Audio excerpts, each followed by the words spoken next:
one of the memories that I have as a very young child, and I had to be 3 years old because the war ended in 1918, and I was born in 1950.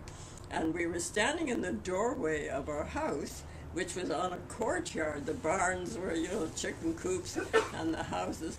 And the neighbors were standing there because the armistice was signed, and everybody was so happy. We were just sort of greeting each other, congratulating each other. The war ended. So I didn't really know at that time about, but in my memory, I think back to that day, and I know that was the reason, because I think we spoke of it even after that.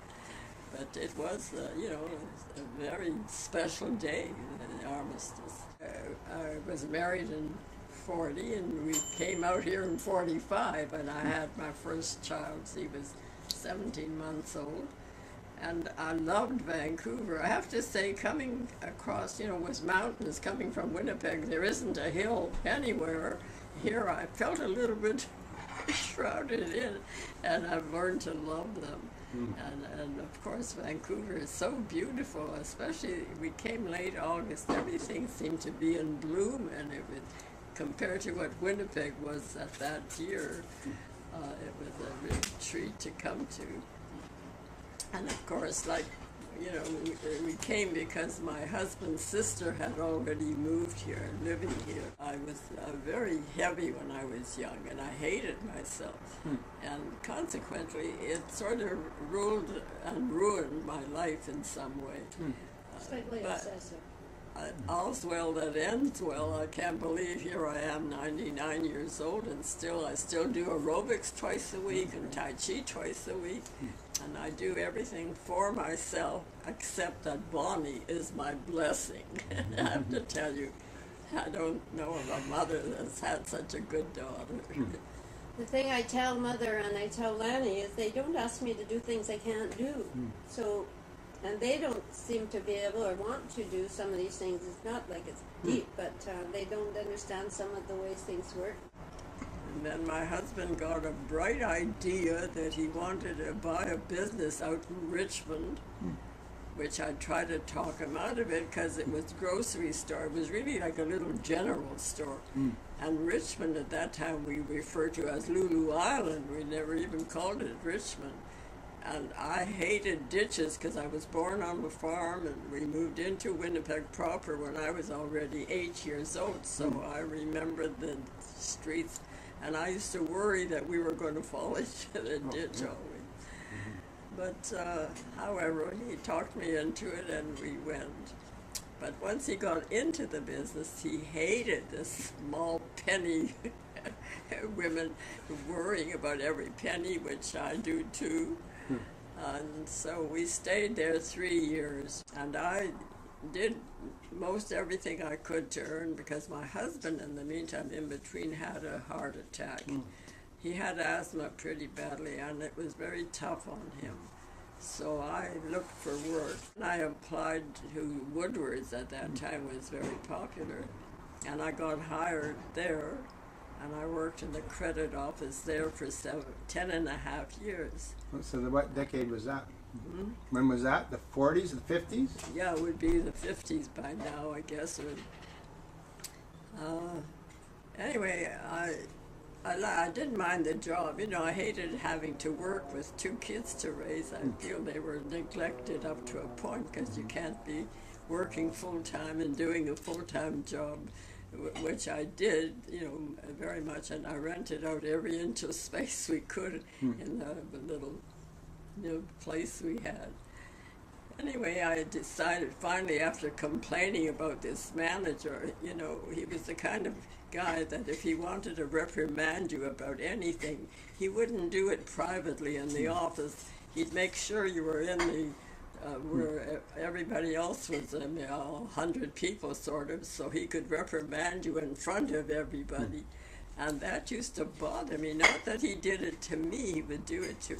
So finally, I guess I'd complain about that at the supper table, when I'd come home, and the kids and my husband got after me, quit. And I'm the kind of worker that I'm so, reliable. I mean, I have to do what they expect from me, which I shouldn't have been. I remember she phoned me one day crying she didn't feel well, and I couldn't leave the office at Woodward. They didn't look at family life that much. It could be there was that manager, but you couldn't do it. One of the women, her daughter was getting married in Hawaii, I think, and wanted the mother to come to the wedding, and they wouldn't let her take a week off to go to the wedding. I remember she was so unhappy. She needed the job, so she couldn't go. Yeah. I remember he thought he was the nicest and best guy in the world, but he was so mean. And nobody ever told him to go jump in the lake. Well, Amazing. everybody needed their job, I guess. And by that time, I was a widow. I had lost my husband, Bonnie's father. I was a widow for about 3 years, I guess. And that's right. I had very bad back. Most of my life I suffered. And I had been in the hospital after I quit Woodward's to get my back surgery. And it took a while, but I started to feel better. And the first day I was going out to the dentist, a friend phoned me to meet her for lunch downtown because she had a cousin in the mart where she wanted to get a blouse or something from him. So that's what I did. And while I was with her in her cousin's office, a guy poked his head in, his neighbor, and said, "If you girls are looking for a suit or something, I'm sending my samples back, but you can get them before I send them back."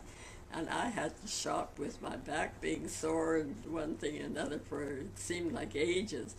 So I said to my friend, she was looking at the blouses, I says, "I'll go in and look at the suits, and you come in when you're finished." And I loved the suit he had, and and he started to proposition me, like he was a real, hard to express it, just a personality guy. But of course I mentioned that I work only in the morning. And I come out, and there he is in a big limousine waiting to take me to lunch. So that started a little romance, and 3 months later we were married. Wow. Actually, I never thought he wanted to get married, and I said, "I'll never get married again." But he had a sister living in Montreal. He didn't listen to me. He phoned her, and he said, "Dorothy, I want you to talk to the gal I'm going to marry." I hadn't said yes yet. Anyway, we had a really, a lot of fun. We had a good marriage. Wow. And unfortunately, I came in here into the seniors' home because of him. We had really had 30 years, no, it was less because we were a few years when he lost his eyesight. He lost his hearing eventually.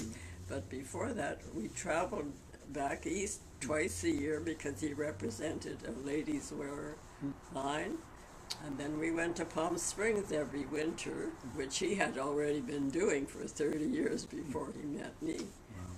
So it was a good life, but when he got so I couldn't really look after the house and him, we moved into the terrace.